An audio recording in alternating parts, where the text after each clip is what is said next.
one of the things that occurred as a result of this collaboration on salmon recovery, which, by the way, was very important to me because I love salmon, I eat salmon, I like to grill them on the plank, and I am a steelheader.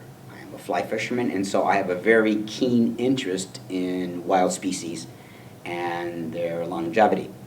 But what occurred as a result of this collaboration is an attempt to integrate method.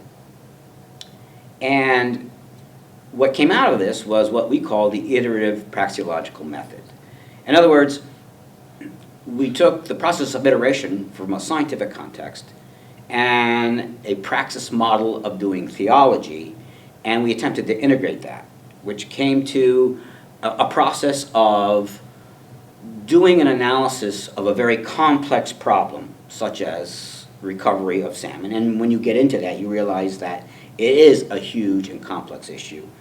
We refer to this as the bureaucratic conundrum of all the agencies and the tribes and the states involved in recovery. It's a mind-numbing thing, but it's part of a process of doing the social analysis, then scientific analysis, and then ethical theological analysis, leading to some kind of policy proposals that will in fact embrace a personal ethic and a social ethic that will lead to genuine recovery, not just delisting. What do we mean by genuine recovery? Well, one way of measuring that would be that there would be enough salmon in the basin so that you might be able to have more than what is now a commercial season for salmon. Right now, the commercial season is virtually non-existent. It's a very small window. And so that basically led to a next stage of collaboration, which was a course. One of the first, what we call THEP courses, a theological perspective course called Theology and Ecological Perspective. And that led to increased collaboration on a number of other ecological and environmental issues, such as the meaning of sustainability, bioaccumulation of persistent toxins. And that conversation basically led to this book project, Environmental Science and Theology and Dialogue, which was to write a text that could be used in an environmental science context as well as in a theological context that dealt with these disciplines and how the discipline of ecology and environmental science and the issues that these sciences study has impacted the evolution and development of what is called ecotheology. And that has led to a conversation that we had no idea would be the result of the original collaboration on salmon.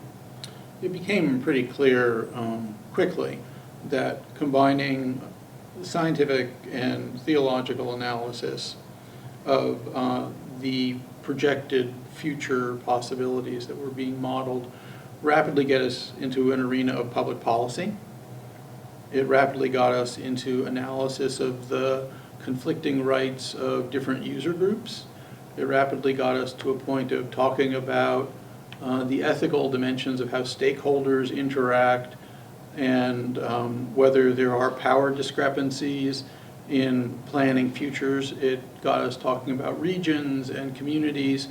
And we found that as we approached different kinds of environmental issues, like as an example, when we've thought about a lot, and which makes the whole body of Chapter 5 of the text, the effect of environmental toxins on unborn and young infants and children, we were getting to places where there was real light being shed on ethical analyses that we had not anticipated when we started this project.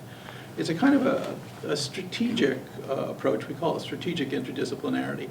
A lot of times scientists and theologians in the past have talked about science-theology interactions, and those conversations are good, and those conversations are useful, but those conversations have not generally been directed towards public policy decisions. And that is the area specifically in which the two of us became interested. This book is an attempt to bring that sort of analysis into a setting where people reading it or a class can see how to illuminate problems from both perspectives and get something more than either perspective would have provided alone.